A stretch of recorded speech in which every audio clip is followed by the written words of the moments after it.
اللهم صل على محمد وآل محمد۔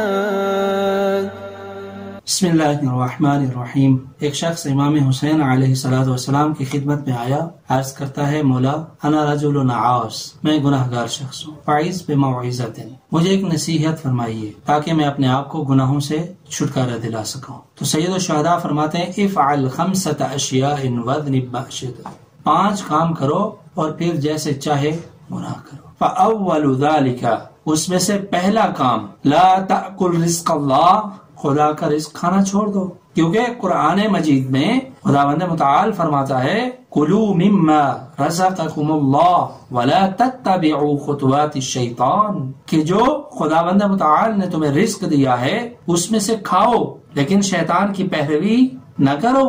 ہم رزق بھی خدا کا کھائیں اور کفران نعمت بھی اس ہستی کا کریں، تو پھر سورہ نحل کی آیت نمبر 112 کی مصداق کہیں ہم بھی نہ بن جائے۔ ضرب اللہ مثلا قریۃ، خداوند متعال ایک بستی کی مثال دے رہا ہے، کانت آمنۃ مطمئنہ، بڑے سکون کی حالت میں تھی وہ بستی، یأتیہا رزقہا رغدا من کل مکان، اس بستی والوں کا رزق ایک تو وافر تھا اور دوسرا ہر جگہ سے انہیں وہ رزق مل رہا تھا۔ فکفرت بانعم اللہ، تو ان لوگوں نے کفران نعمت کے ذریعے سے، معصیت کے ذریعے سے اس رزق کے دروازے اپنے آپ پر بند کر دیے۔ فاذاقها اللہ لباس الجوع والخوف بما كانوا يصنعون، بس خداوند متعال نے ان لوگوں پر خوف اور بھوک کو طاری کر دیا، اور یہ بھی ان کے اپنے کارناموں کے بدلے میں تھا۔ والثانی اخرج من ولایت اللہ،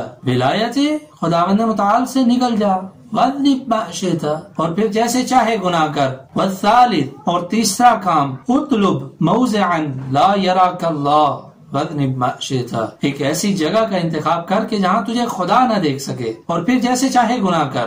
سورہ آل عمران کی آیت نمبر 5 میں ارشاد ہے ان اللہ لا يخفى علیہ شیء فی الارض ولا فی السماء، خداوند متعال پر نہ ہی زمین میں اور نہ آسمان میں کوئی بھی چیز مخفی نہیں۔ والرابع، چوتھا کام اذا جاء ملک الموت، جب ملک الموت آ جائے تیرے پاس، لیقبض روحک، اور تیری روح کو قبض کرنا چاہے، فادفعہ عن نفسہ، اسے اپنی یہ روح قبض نہ کرنے دے، واذنب ما شئت، اور پھر جیسے چاہے گناہ کر۔ اینما تکونوا یدرککم الموت ولو کنتم فی بروج مشیدہ، جہاں بھی ہوگے موت تمہیں آ ملے گی، چاہے تم مضبوط قلعوں میں بھی کیوں نہ ہو۔ والخامس، اور 5واں کام کہ جو تمہیں کرنا ہے، اذا ادخلک مالک فی النار، جب یوم جزا کا مالک، جنت و جہنم کا مالک تمہیں جہنم میں داخل کرنا چاہے تو فلا تدخل فی النار، تو پھر تو جہنم میں داخل نہ ہو اور پھر جیسے چاہے گناہ کر۔